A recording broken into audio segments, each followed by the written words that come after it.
तो मेरे ख्याल से जेनसेन में हम लोगों ने equality, concave up, concave down, ये सारी चीज़ें एक बार तो देख ली है, नहीं सही है ना।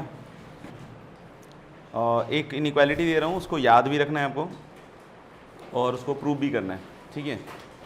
तो प्रूफ आप जैसे मर्जी वैसे कर सकते हैं। लिखना in a triangle ABC, in a triangle ABC, prove that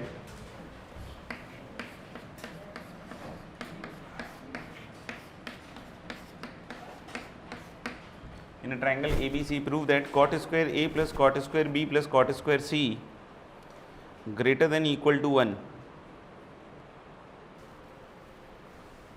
एक तो जेनसन अभी जस्ट पढ़ा है तो उसका भी यूज़ कर सकते हैं।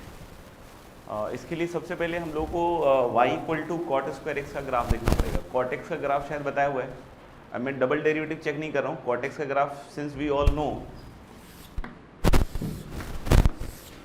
कि इस तरीके से आता है कॉट एक्स में, तो जब कॉट स्क्वायर एक्स का ग्राफ बनाओगे तो होगा क्या, जो नेगेटिव वाला साइड है वो सिर्फ क्या बन जाएगा, पॉजिटिव। यानी ये जो पोर्शन है ये तो ऐसे ही रहेगा, मतलब ऐसे ही रहेगा, मतलब स्क्वायर होगा तो बस ये होगा कि जो हाइट 0 से 1 के बीच में वो हाइट घट जाएंगे और जो 1 से बड़ी हाइट्स हैं वो थोड़ी और बड़ी हो जाएंगी, समझ में आएगा। लेकिन मोरलेस ग्राफ का शेप तो ऐसा ही रहेगा, नहीं समझ में आया। और इस तरीके से इधर जब देखोगे तो ये भी कुछ इस तरीके से आ जाएगा। यानी कुल मिला के आप देख सकते हो कि 0 से पाई जहाँ पे ये ABC तीनों एंगल होंगे, नहीं इसको मैं हटा देता हूँ नीचे,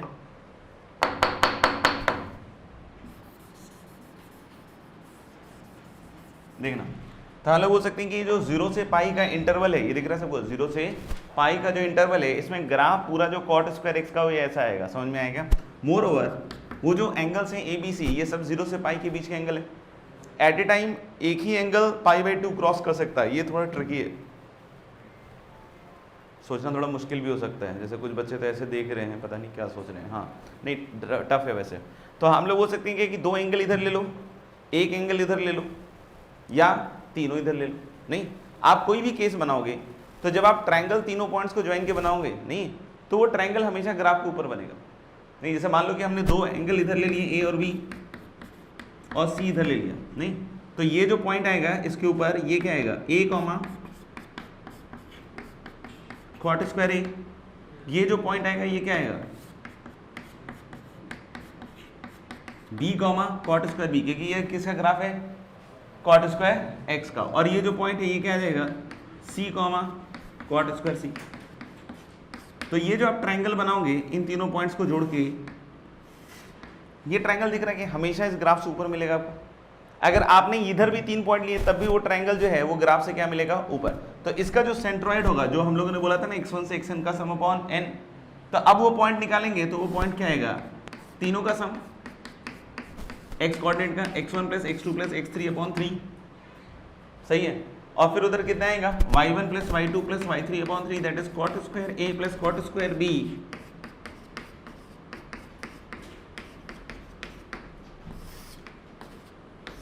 अपॉन 3, समझ में आएगा। अब फिर से यहाँ पे क्या बनाएंगे हम लोग, वर्टिकल लाइन। तो ये जहाँ पे ग्राफ को काटेगा इसका x कोऑर्डिनेट और इस पॉइंट का x कोऑर्डिनेट क्या होगा, सही। तो ये x कोऑर्डिनेट देखना है, a प्लस बी प्लस सी तो पाई है ना, a प्लस बी प्लस सी कितना है, पाई। तो ऑब्वियस बात है कि इसका जो x कोऑर्डिनेट हो गया ये कितना हो गया, π/3,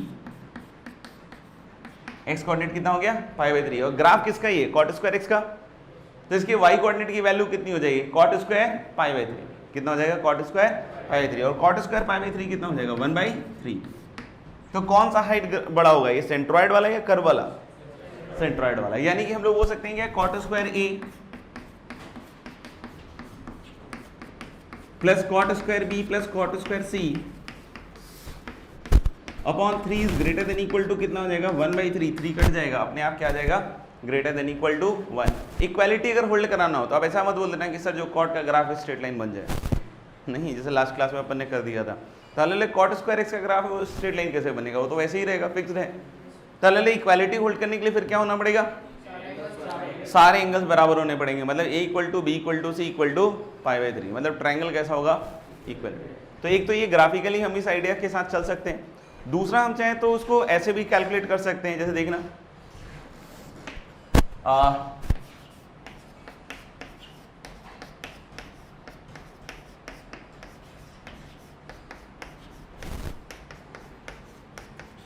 ये एक इनइक्वालिटी है जिसको हम लोग अभी प्रूव करके भी देख सकते हैं, वैसे मेरे ख्याल से बहुत सारे बच्चों ने करके भी देखा होगा।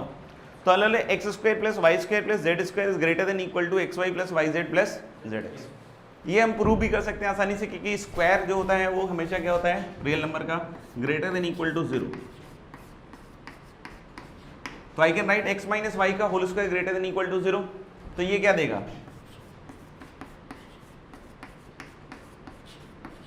X square plus Y square is greater than what, 2xy। ऐसे ही आप साइक्लिकली लिख लो y minus Z, Z minus X, तो अपने आप क्या आ जाएगा, Y square plus Z square and Z square plus X square, तीनों को जोड़ दीजिए। जैसे ही तीनों को जोड़ोगे तो अपने आप इधर X square plus Y square plus Z square 2 times आएगा और उधर 2xy 2xyz 2zx, तो 2 कटेगा तो वही इनइक्वालिटी बन जाएगी। इस इनइक्वालिटी का भी यूज कर सकते हैं हम इसको प्रूव करने के लिए। हम लोगों को सिर्फ करना क्या है कि इसमें हम x को कॉट a रख दें, समझ में आ रहा है क्या, y को कॉट b रख दें और z को क्या रख दें, कॉट c। एक बार देख लो, रिजल्ट नहीं लिख रहा हूं, यहां पे बोल दे रहा हूं। तो ये रिजल्ट क्या हो जाएगा, cot square a plus cot square b plus cot square c greater than equal to cot a cot b plus cot b cot c plus cot c cot a। In a triangle what is this, cot a cot b plus cot b cot c plus cot c cot a। तो अपने आप आ गया क्या, sigma cot square a equal is greater than equal to 1। और इसमें भी, इस इनइक्वालिटी में भी इक्वालिटी का होल्ड करता है, जब ऑब्वियस आता है कि x इक्वल टू क्या होगा, y, और ऐसे ही इसको होल्ड कराने के लिए y इक्वल टू z और z इक्वल टू x, मतलब x y z तीनों क्या होने चाहिए, सेम। अगला क्वेश्चन बोल रहा हूँ, ठीक है ना। फिर से भैया, in a triangle ABC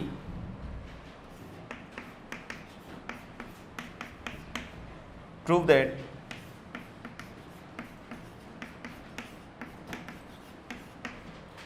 sin A plus sin B plus sin C is less than equal to 3 root 3 by 2। कर लिया। तो मेरे ख्याल से फिर से ये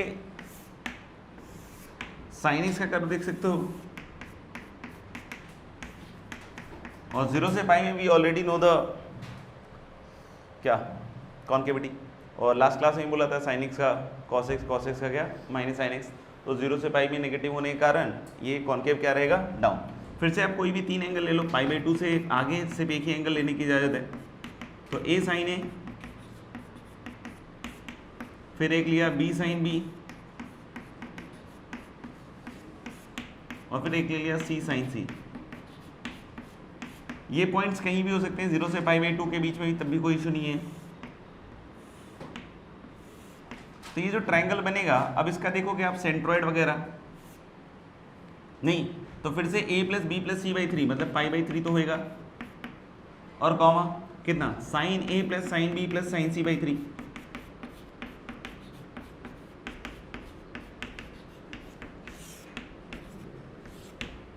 समझ में आ रहा है। और फिर जैसे ही हम लोग बोल सकते हैं क्या कि अगर यहाँ वर्टिकल लाइन बनाएंगे तो ये जहाँ कर्व पे कट करेगा उसका एक्स कोऑर्डिनेट भी पाई बाई 3 और वाई कोऑर्डिनेट कितना आएगा, sine pi by 3। Sine pi by 3 मतलब कितना हो जाएगा, रूट 3 बाई 2। अब कर्व का हाइट बड़ा है, मतलब root 3 by 2 is greater than equal to this पूरी क्वांटिटी। तो यानी sine A plus sine B plus sine C is always less than equal to कितना हो जाएगा, 3 रूट 3 अपॉन 2। ठीक है ना। तो इस तरीके से हम जेंसन इनइक्वालिटी का यूज़ करके डिफरेंट इनइक्वालिटीज़ को प्रूव कर सकते हैं, प्रोवाइडेड कि उसकी कॉन्केविटी का सही आइडिया हो आपको। समझ में आया क्या। नेक्स्ट हम लोग आगे बढ़ रहे हैं, ठीक है। तो ये लिख लिया हो तो नेक्स्ट लिखना। नेक्स्ट जैसे हम लोगों ने arithmetic mean, geometric mean, harmonic mean कर रखा है नहीं। अब हम लोग बोल रहे हैं कि उसमें एक इनइक्वालिटी है और उस इनइक्वालिटी को भी हमको यूज़ करना सीखना पड़ेगा, ठीक है। तो उसमें जो एक इनइक्वालिटी है उसको भी प्रूव करने वाले हैं हम लोग कि arithmetic mean is greater than equal to geometric mean is greater than equal to harmonic mean.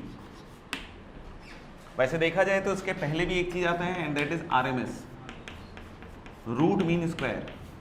इसके बारे में, आरएमएस के बारे में थोड़ी देर बाद बात कर लेंगे। फॉर द टाइमिंग हम लोग किस बात पे डिस्कस कर रहे हैं, arithmetic mean greater than equal to geometric mean is greater than equal to harmonic mean.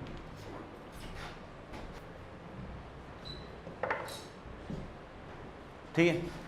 तो हम लोग arithmetic mean greater than equal to geometric mean और greater than equal to harmonic mean, मतलब हम लोग यहाँ बोल रहे हैं कुछ नंबर्स होंगे जिसका अर्थमेटिक मीन हमेशा ज्योमेट्रिक मीन से बड़ा होगा, ज्योमेट्रिक मीन इन टर्न किससे बड़ा होगा, हार्मोनिक मीन से। तो सबसे पहले तो ये समझना पड़ेगा कि इनइक्वालिटी कब ट्रू होगा।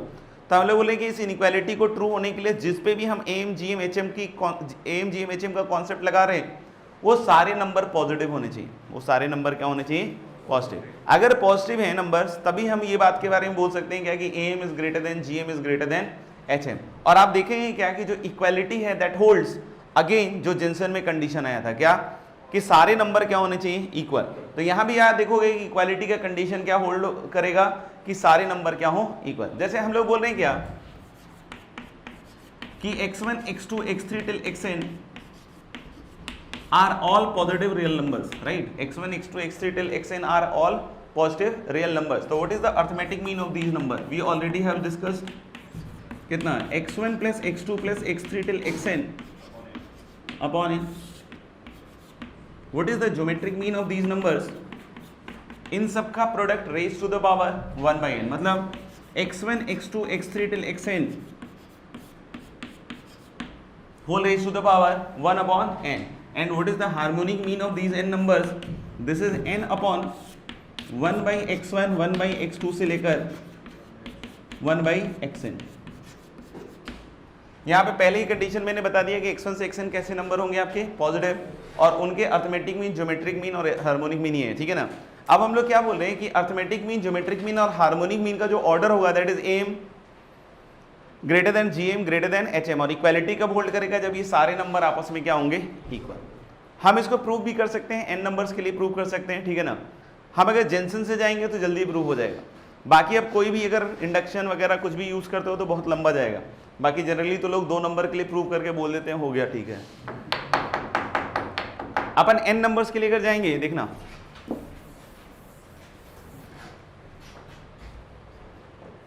करें डिस्कस।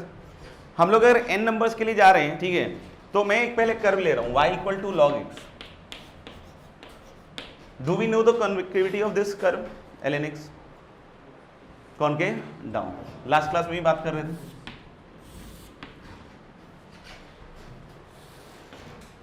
इसके ऊपर हम लोग n पॉइंट्स ले रहे हैं, इसके ऊपर कितने पॉइंट्स ले रहे हैं, n। तो इनपुट के पॉइंट्स हमेशा यहाँ पॉजिटिव होंगे, ये तो पता है ना।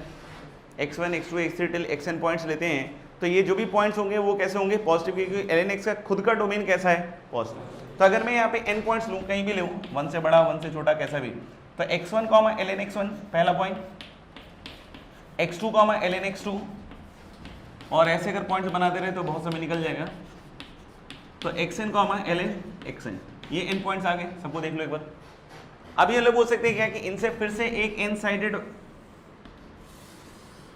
पॉलीगन बनेगा,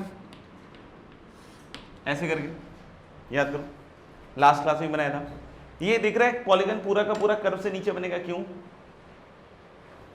क्योंकि कर्व कैसा है, कॉनकेव डाउन। समझ में आएगा क्या? इसका हम फिर वही सेंट्रॉइड या सेंटर लिख सकते हैं जो लास्ट क्लास में लिख रहे थे, और ये हमने प्रूव भी कर दिया था कि वो हमेशा इस क्लोज फिगर के अंदर आएगा। तो हम लोग बोल सकते हैं वो जो पॉइंट होगा, मान लो यहाँ है, इसका x कोऑर्डिनेट कितना होगा, x1 plus x2 plus x3 till xn upon n। And what is the y coordinate of this point, बोलना ln x1 ln x2 ln xn तक का सम अपॉन n। लॉग की प्रॉपर्टी पता है क्या, पता है ना। तो हम लोग ln x1 plus ln x2 till ln xn को क्या लिख सकता हूँ, ln x1 से xn तक का प्रोडक्ट। तो मैं इसका y कोऑर्डिनेट वैसे लिख रहा हूँ ln,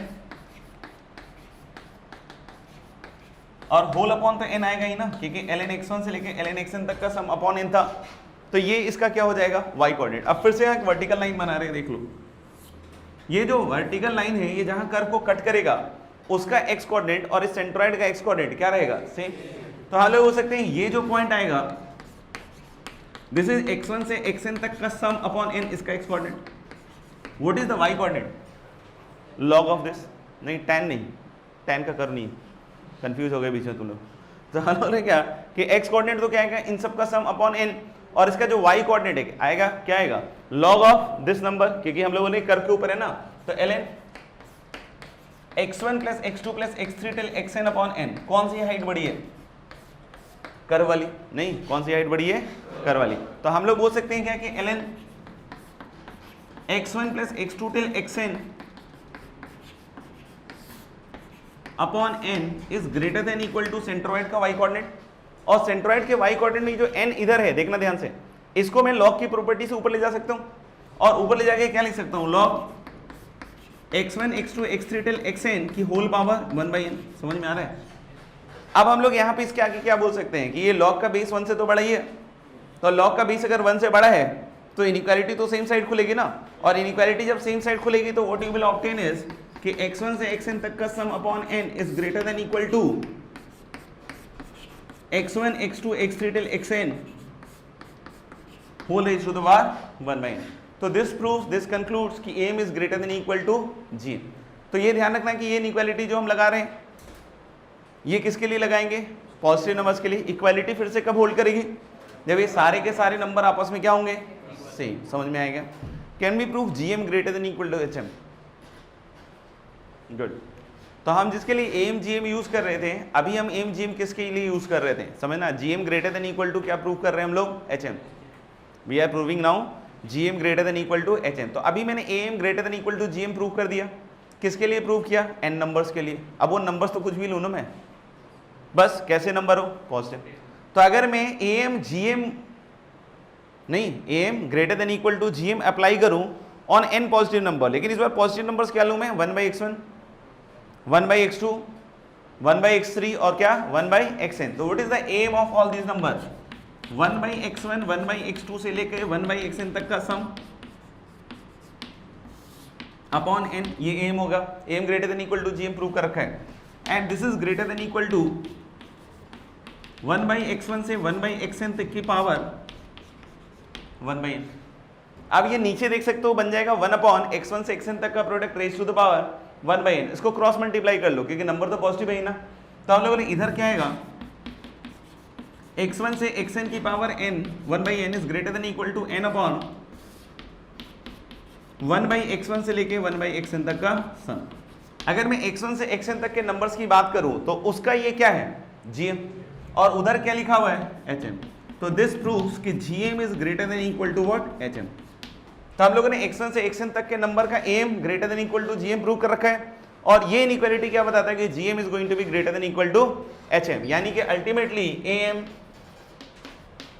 greater than equal to gm is greater than equal to hm। ये इनइक्वालिटी हम लोगों ने यहाँ पे प्रूव कर ली। अब उसमें आगे हम लोग क्या ऐड करने वाले हैं, RMS greater than equal to am is greater than equal to gm is greater than equal to hm। तो पहले तो बात करते हैं कि RMS मतलब रूट मीन स्क्वायर, नहीं 14 लिख सकते हैं। RMS मतलब क्या हो गया, रूट मीन स्क्वायर।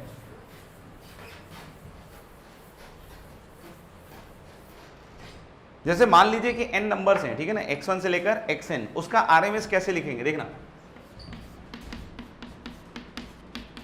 हेलो ने कि n नंबर्स हैं x1 से लेकर क्या xn, तो उसका हम RMS कैसे लिखेंगे, पहले तो रूट नहीं, रूट मीन स्क्वायर, मतलब अब क्या लिखना पड़ेगा, स्क्वायर्स का मीन। अब क्या लिखोगे, स्क्वायर्स का मीन। तो x1 से xn तक के नंबर थे तो उसके स्क्वायर्स क्या हो गए, x1 स्क्वायर से लेकर xn स्क्वायर, उसका मीन क्या आएगा, x1 square plus x2 square से कहां तक जाएगा ये xn स्क्वायर, और होल अपॉन क्या आएगा n। नहीं, तो this will be the root mean square of n number. समझ में आएगा? अब हमको क्या एस्टेब्लिश करना है कि root mean square is greater than equal to m। सोच के देखो, करके देखो, कर दिया, गुड। बताओ भाई कैसे करें। जेंसन में ही हम fx को क्या ले लें, x स्क्वायर, क्योंकि देख सकते हो कि इनपुट जो है x1 square x2 square xn square वैसा ही कुछ दे रहे हैं। तो हमने क्या कि x स्क्वायर की कॉन्केविटी जो है हमेशा कैसी होगी, ऊपर की साइड। आप x1 से xn तक के बीच नंबर देख सकते हैं। अब देखोगे ना RMS greater than equal to m जो है ना, वो नेगेटिव नंबर के लिए भी चलेगा। नहीं, मैं सबकी बात नहीं कर रहा हूँ, क्योंकि GM डिफाइन होने के लिए पहले ही बोल दिया है कि नंबर्स कैसे होने चाहिए, पॉजिटिव, वो बार बार नहीं बोल रहा, ठीक है ना। तो हमने RMS greater than equal to m देखोगे नेगेटिव के लिए भी ट्रू होगा। सोचना एक बार कि अगर पॉजिटिव नंबर के लिए ट्रू है RMS greater than equal to m, तो उसमें अगर कुछ नेगेटिव नंबर भी आ जाए तो RMS का तो कुछ नहीं बिगड़ना, अर्थमेटिक मीन कम हो जाएगा। ये सुना, अर्थमेटिक मीन क्या हो जाएगा, कम हो जाएगा। तो इसलिए हम लोग ने कि वहां तो पॉजिटिव नेगेटिव कुछ भी खेल चल रहा हो वो सब जगह सही है। समझ में आ गया? और इस वजह से आप देख सकते हो कि ये जो कर्व है इसमें आप x1 से xn कहीं भी ले लो, इधर की साइड, उधर की साइड, नहीं सारे के सारे, तब भी वो जो n साइडेड पॉलीगन होगा वो हमेशा इस कर्व से क्या मिलेगा, ऊपर। तो आप देख सकते हो अगर लेते हो x1 x1 square, x2 x2 square, ऐसे ही करके xn minus 1 xn minus 1 square, और इससे अगर इस तरीके से एन साइडेड पॉलीगन बनाते हैं, तो अगर मान लो कि इसका यहाँ पे आता है इसका क्या सेंटर, तो क्या होगा x1 से xn तक का सम अपॉन n, और y कोऑर्डिनेट क्या आएगा x1 स्क्वायर से लेकर xn स्क्वायर तक का सम, और फिर से एक वर्टिकल लाइन बना लीजिए। तो ये जो पॉइंट जहां कट रहा है, ये पॉइंट का x कोऑर्डिनेट क्या होगा, वही x1 से xn तक का sum, that is sigma x1 upon n, और y कोऑर्डिनेट क्या आएगा, क्योंकि कर्व x स्क्वायर है तो जो भी इनपुट है उसका स्क्वायर, यानी कि y क्या आएगा इसका x1 से xn तक का sum upon n whole square. ये समझ में आएगा, x1 से xn तक का सम अपॉन n का होल स्क्वायर। अब कौन सा हाइट बड़ा है, डेफिनेटली ये वाला, मतलब x1 स्क्वायर से लेके xn स्क्वायर तक का sum upon n is greater than equal to कितना है, x1 plus x2 till xn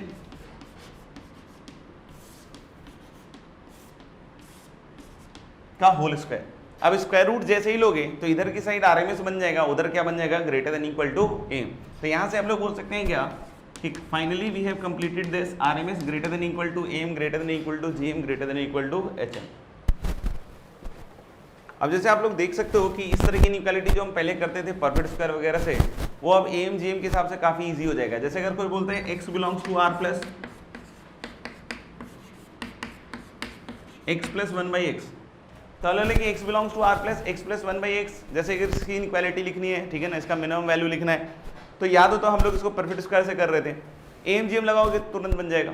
क्योंकि अगर आप दो नंबर ले रहे हो x और 1/x, दोनों पॉजिटिव हो गया, ठीक है, x ऑलरेडी गिवन कैसा है, पॉजिटिव, तो this whole upon 2 is the M of the numbers and that is greater than equal to दोनों का प्रोडक्ट और raise to the power half, तो दोनों का प्रोडक्ट कितना हो गया 1, तो यानी कि this is greater than equal to क्या हो जाएगा 1। और यहां से आप देख सकते हो कि x plus 1/x is greater than equal to क्या हो जाएगा 2।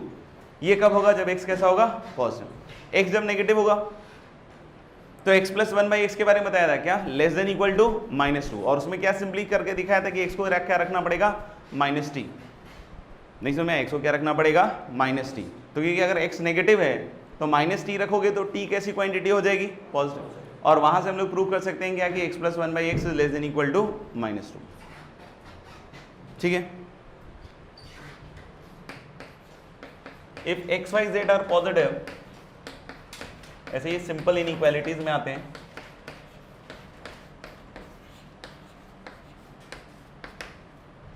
if x y z are positive then prove that x plus y into y plus z into z plus x is greater than equal to 8xyz, ठीक है। तो x y z अगर positive है तो 2 at a time M GM लगाओ, मतलब x plus y upon 2, नहीं, M of x and y is greater than equal to root over x Y,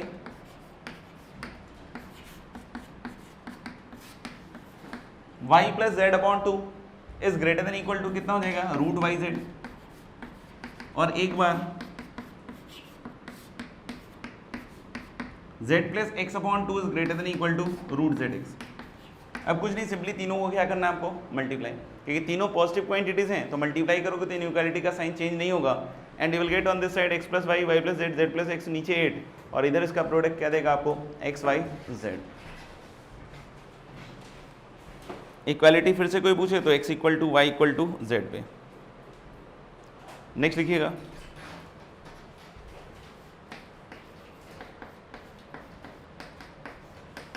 if a and b are positive real numbers,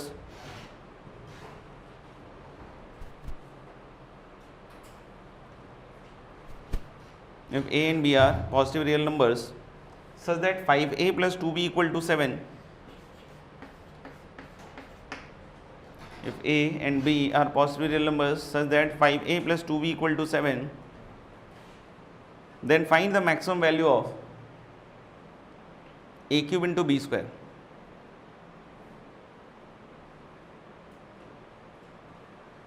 Find the maximum value of a cube into b square. हमको a cube into b square की max value पूछ रहा है, ठीक है, और हमारे पास एक कंस्टेंट रिलेशन है 5a plus 2b equal to 7. अगर कोई कहे कि 5a प्लस 2b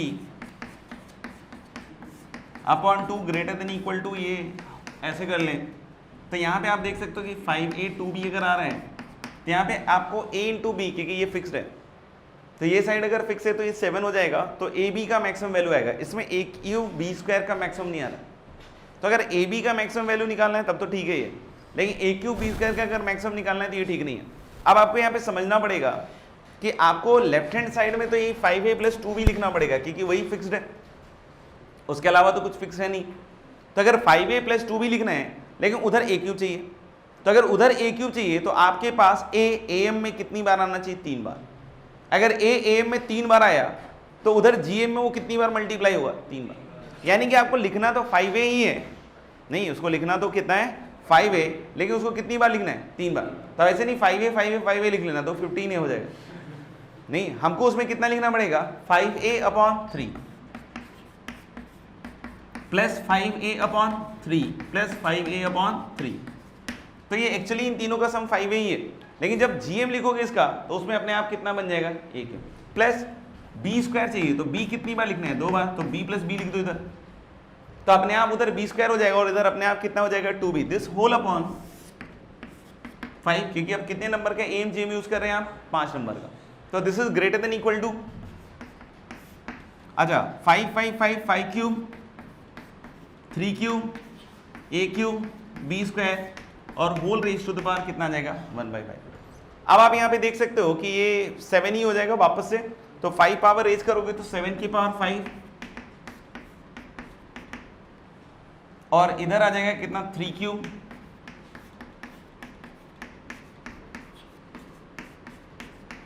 तो इसका जो मैक्सिमम वैल्यू आएगा,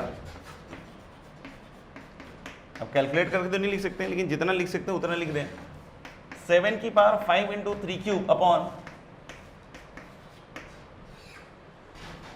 5 की पावर क्या आएगा? 8. देख लेना, ये किसी को नहीं समझ में आया तो बता सकते हैं. हाँ, अब वो सेकंड पार्ट में आ रहे हैं. तो मेरे ख्याल से ये अगर क्लियर है तो मैं इसी को अब आगे बढ़ा रहा हूँ. अगर मान लो कि हमने एम जी एम लगाया ऐसे, तब तो आंसर ये आ गया.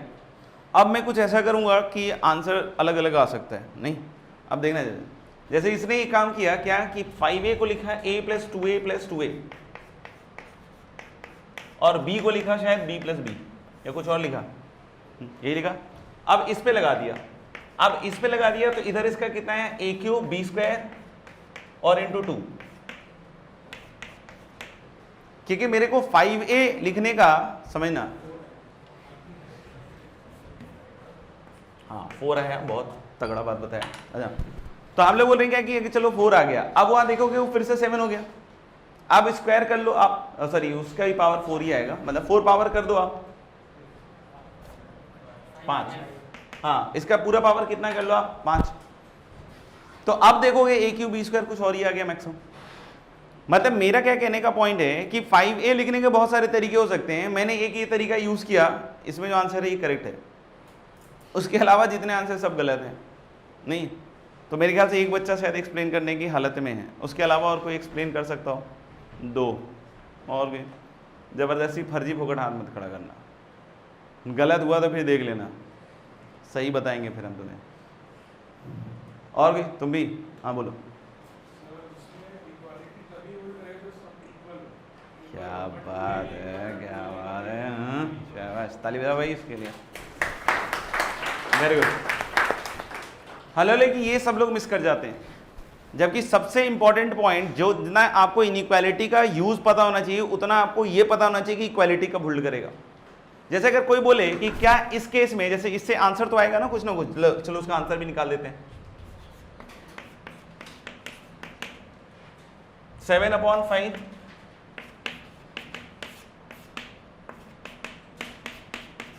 ये 7/5 की पावर 5 इंटू 1/4। हम लोग बोल सकते हैं क्या कि अगर कोई कहता है, सुनना ध्यान से, किसका मैक्सिमम ये है, I will say this is wrong. अब बोलोगे क्यों? क्योंकि हम लोग बोले कि ये इक्वालिटी तो तभी होल्ड कर पाएगा जब जितने भी नंबर जिसमें एम जी एम लगाए थे मैंने वो सब आपस में क्या हो, इक्वल। क्योंकि इक्वालिटी होल्ड करा रहा हो ना, अब नहीं इक्वालिटी होल्ड करा रहे हो, तो इक्वालिटी होल्ड कब करेगा? क्योंकि आपने मैक्सिमम क्लेम किया ये, तो ये तो तभी आएगा ना जब ये इक्वल टू होगा। और इक्वल टू कब होता है? जब सारे नंबर्स आपस में क्या हो, बराबर। तो ये तो बराबर हो जाएगा क्योंकि b इक्वल टू बी होगा। सोचना थोड़ा सा ट्रिकी है, लेकिन जब ये दोनों भी बराबर हो जाएगा, लेकिन जब आप a इक्वल टू 2a करोगे तो a इक्वल टू 0 आ जाएगा। नहीं समझ में आया? a इक्वल टू क्या आ जाएगा, 0। तो यानी आप समझ रहे हो? नहीं समझ में आया? a इक्वल टू क्या आ जाएगा, 0। तो आप देख सकते हो कि यानी कि इस केस में इक्वालिटी होल्ड नहीं करेगा। फिर से फील लेना कि हम लोग बोल रहे हैं इक्वालिटी होल्ड कराना पड़ेगा। फिर उसके लिए इन दोनों को जब बराबर करोगे, आप समझ में आ रहा है क्या? किसको बराबर करोगे? इन दोनों को बराबर करोगे तो a क्या आ जाएगा, 0। 0 पे तीनों बराबर हो जाएगा, 0 पे तीनों बराबर हो जाएगा। जैसे ही आपने a को 0 लिया, वैसे तो a पॉजिटिव है, वैसे भी नहीं ले सकते आप, लेकिन फिर भी अगर मान लो कि a greater than equal to 0 दे देता है, तो जैसे ही आपने 0 लिया तो b की वैल्यू क्या हो गई, 7/2। b की वैल्यू क्या हो गई, 7/2। और अब आप इसका मैक्सिमम निकाल के देखो, वैल्यू कितनी आएगी, 0। नहीं, क्योंकि जो कंडीशन इक्वालिटी का आएगा उसमें मैक्सिमम तो 0 आ रहा है और तुम कह रहे हो ये, तो ये तो गलत हो गया ना। लेकिन इसमें देखोगे तो चलेगा। नहीं समझ में आया? क्यों? क्योंकि इसमें b इक्वल टू बी चलेगा, 5a/3 इक्वल टू 5a/3। आपको बोलेगा a और b की क्या वैल्यूज है, सुनना ध्यान से। तो हम लोग बोले कि 5a/3, नहीं समझ में आ रहा है, इक्वल टू 5a/3 तो चलेगा ना। तो अब हम लोग बोले सब इक्वल होने चाहिए, b इक्वल टू बी भी चलेगा, 5a/3 इक्वल टू बी होना पड़ेगा, 5a/3 इक्वल टू क्या होना पड़ेगा, b। तो अगर कोई पूछ रहा है a और b की वैल्यू तो मैं बता सकता हूं 5a/3 is b, so what is 5a, 3b, 5a is 3b, 5a 3b रख दो यहां पे। नहीं तो b की वैल्यू क्या आएगी, 7/5। b की वैल्यू क्या आएगी, 7/5। और a की वैल्यू अगर कोई पूछ रहा है तो 21/25, क्योंकि 5a/3 अगर b है और b अभी तुमने कितना बताया, 7/5 बताया ना यार। तो 7/5 रखोगे तो ऑब्वियस आते ऊपर 21 अपॉन क्या आएगा, 25। तो a 21/25 और b कितना बताया तुमने, 7/5। अब तुम इसमें वो वैल्यूज रख के देखना, यही आएगा।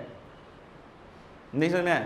हाँ, 2b को भी लिखने के बहुत सारे आइडियाज हो सकते थे। कोई बोले सर मैं 3b/2 प्लस b लिखना चाहता हूँ, लिख लो, उससे कुछ होना नहीं है, क्योंकि जैसे ही b इक्वल टू 3b/2 लिखोगे फिर से वहां b क्या हो जाएगा, 0, फिर से इक्वालिटी होल्ड नहीं करेगा। तो यानी हम लोग बोले this will be the unique way जिसमें आप इसको क्या कर पाओगे, एक्सप्रेस कर पाओगे। ठीक है ना? अब कोई बोले कब इक्वालिटी होल्ड करेगा, तो मैंने बता दिया कि a कैसे निकालना है और b कैसे निकालना है। ठीक है, अगला सवाल लिखेंगे, if a b c are positive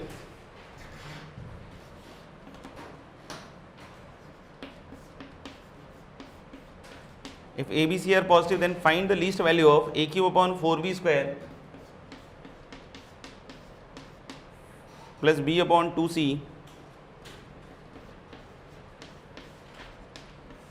plus 81c square upon 4a cube.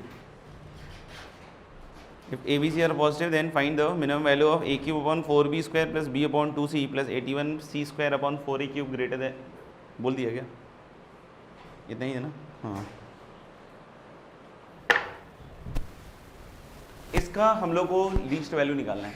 नहीं, क्या निकालना है, लीस्ट। अब किसी एक्सप्रेशन का लीस्ट निकालना है तो ऐसे हम कैलकुलस के भी तरीके और इस तरह की भी चीज़ें यूज़ करते हैं, लेकिन वो हम कैलकुलस से पढ़ेंगे तभी करेंगे। ठीक है ना? वैसे अगर कोई बोले कैलकुलस है तो इसमें ज़्यादा वेरिएबल्स हैं, कैलकुलस में भी हम एक ही वेरिएबल तक ज़्यादा से ज़्यादा जाते हैं। समझ में आएगा? तो यानी कि अब हम लोग इसको अपने जो इनइक्वालिटी जो हमने पढ़ा है उसी के हिसाब से सॉल्व करने की कोशिश कर रहे हैं। अगर कोई इसमें डायरेक्टली एम जी एम लगाए तो देख सकते हो a क्यूब कट जाएगा, b एक नीचे रह जाएगा, c एक ऊपर रह जाएगा, मतलब this is greater than equal to something c/b के फॉर्म में आएगा। तो जो लीस्ट वैल्यू है वो c और b पे थोड़ी डिपेंडेंट होनी चाहिए, वो तो फिक्स होनी चाहिए ना least value.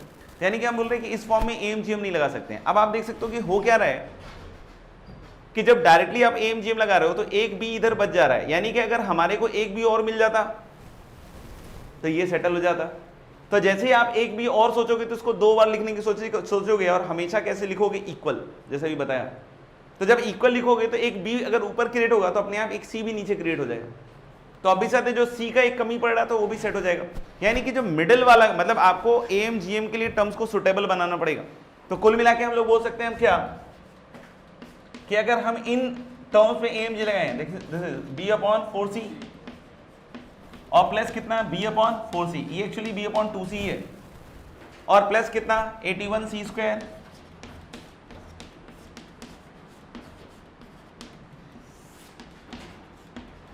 Is greater than equal to, अब मैं काट के नहीं दिखा रहा हूं, डायरेक्ट लिख रहा हूं। तो ये देख सकते हो 4 कितनी बार आएगा, 4 बार, और 81 और उस पूरे की पावर 1/4, तो दैट इज एक्चुअली व्हाट 3/4। तो ये कैंसिल आउट हो जाएगा और इसकी जो लीस्ट वैल्यू आएगी that is going to be what 3। Next question लिखिएगा,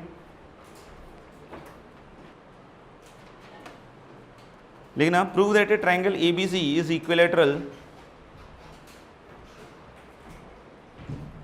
prove that a triangle ABC is equilateral if and only if, prove that a triangle ABC is equilateral if and only if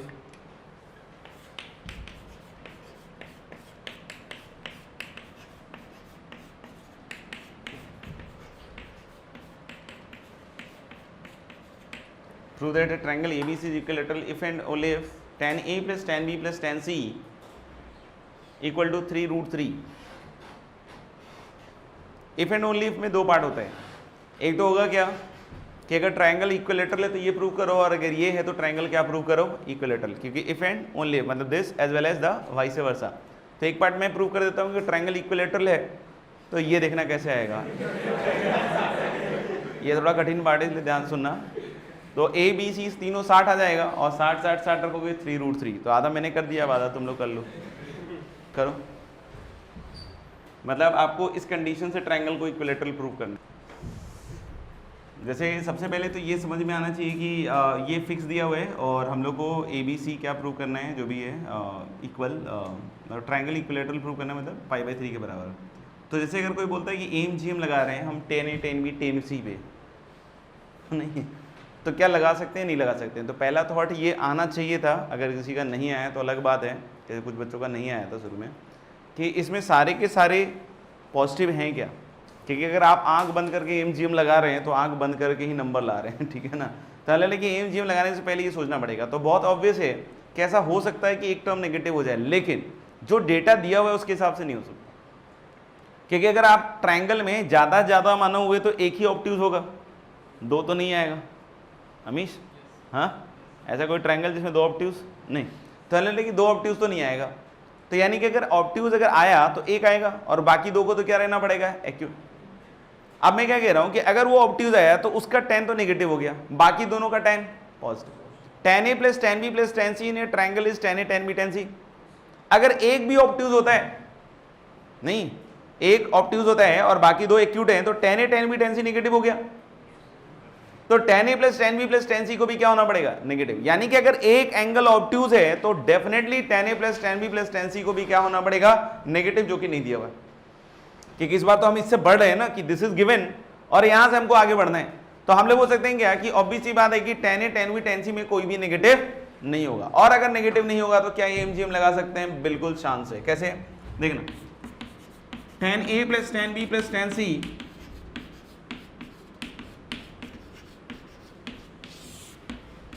upon 3, ये होगा क्या इन तीनों का M, और इसकी value 3√3 दी हुई है, तो इसका आंसर कितना आ गया √3। मतलब इन तीनों नंबर का एम कितना हो गया √3। ये सारे नंबर कैसे हैं positive. GM is actually tan A tan B tan C की पावर 1/3। ये समझ में आया क्यों, क्योंकि हम लोग को पता है tan A plus tan B plus tan C is what tan A tan B tan C। तो इसकी वैल्यू क्या होगी 3√3, और 3√3 की पावर 1/3, ये भी कितना हो गया √3। तो क्या यहाँ पे दिख रहा है कि इन तीनों नंबर का एम और जीएम क्या है सेम, और तीनों नंबर का एम जीएम सीएम तभी हो सकता है जब तीनों नंबर क्या होंगे इक्वल, मतलब tan A equals tan B equals tan C, और उससे फिर आ जाएगा आपके पास क्या ट्रायंगल इक्विलेटरल। अब इसमें आप वो जेंसन भी लगा सकते हो, क्योंकि अगर आपने प्रूव कर लिया कि तीनों के तीनों एंगल एक्यूट हैं, तो अब tan X का जो कॉन्केविटी है अपवर्ड हो गया, और अब यहां से आप वो चीज जेंसन वाली यूज कर सकते हो, उस केस में नहीं जो अभी थोड़ी देर पहले डिस्कस हो रहा था, ठीक है ना।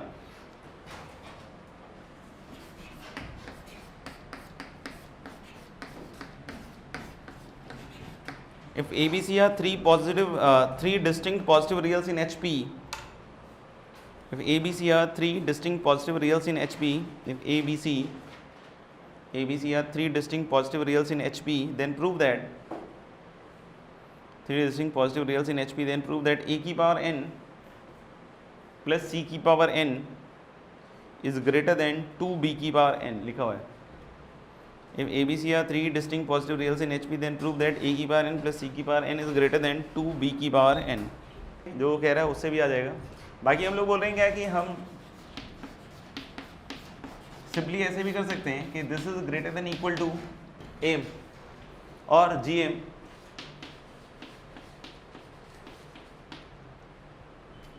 ये सही है। अब इसी को बाद में उसने क्या किया कि b equal to 2ac upon a plus C लिख के और उसके बाद n पावर रेज करके वो कर लिया है, वो हो भी जाएगा, कोई इश्यू नहीं, ठीक है ना। एक चीज और समझना कि अगर a b c HP में है तो b a और c का क्या होगा, HM, b और h और c, a और c का क्या होगा, HM, a और c का GM क्या होगा, रूट से c। इन दोनों में कौन बड़ा होगा, रूट AC। ये समझ में आता है क्यों, क्योंकि हम लोग बोले कि GM is greater than what, HM।